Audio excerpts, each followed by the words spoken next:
राजाधिराज श्री सद्गुरुनाथ महाराज की जय। तीर्थस्वरूप परमपूज्य श्री रामराय गोविंद केळकर तथा श्री दासराम महाराज यांच्या वचनांवर आधारित श्री दादांचेच अंतरंग सत्शिष्य ना गोखले यांनी लिहिलेल्या नित्य नवा दिस जागृतीचा या ग्रंथातील आज ऐकूया 11 मार्च या दिवशीचं चिंतन. नाना प्रकारचे भोग आहेत, भाग्यानं भाग्यसंपन्न वैभवशाली आहेत, पण हे भाग्य ज्यावर ठरवलं जातं ते सारंच नाशिवंत आहे. मग खरं भाग्य कोणतं? परमार्थी तो राज्यधारी, परमार्थ नाही तो भिकारी, असं समर्थांनी दासबोधात सांगितलंय. यावरून भाग्यवंतांची कल्पना येईल. मोक्षाचं दान देऊ शकणारे संत सत्पुरुषच खरे चक्रवर्ती सम्राट आहेत. कारण हे दान दुसरं कोणीच देऊ शकत नाही. परंतु व्यवहारात मात्र असं दिसत नाही.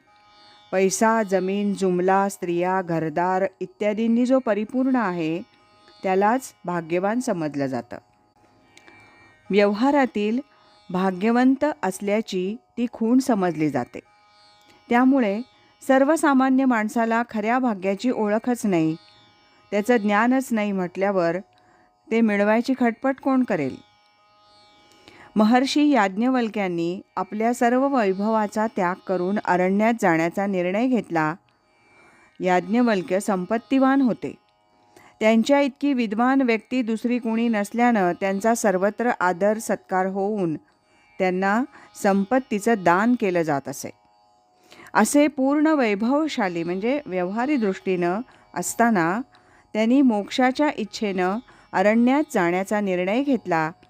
त्यावेळेस त्यांनी आपल्या 2 अर्धांगिनींना त्या संपत्तीचं वाटप केलं.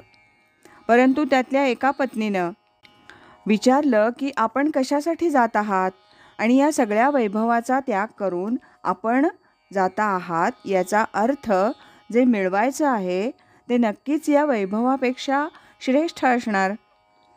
तेव्हा मलाही हे वैभव नको, मी पण तुमच्याबरोबर अरण्यात येणार. वैभव संपन्न माणूस खरा सुखी असेलच असं नाही. कारण व्यावहारिक जगातलं वैभव हे सापेक्ष आहे, नाशिवंत आहे. कोणत्याही क्षणी ते लयाला जाऊ शकतं. अनेक घटकांवर त्याची योग्यता अवलंबून असते. ती सर्व एकाच वेळी असली तर त्या भाग्याचा उपयोग. अन्यथा पैसा आहे पण उपभोगाची शारीरिक क्षमताच नसेल तर काय फायदा?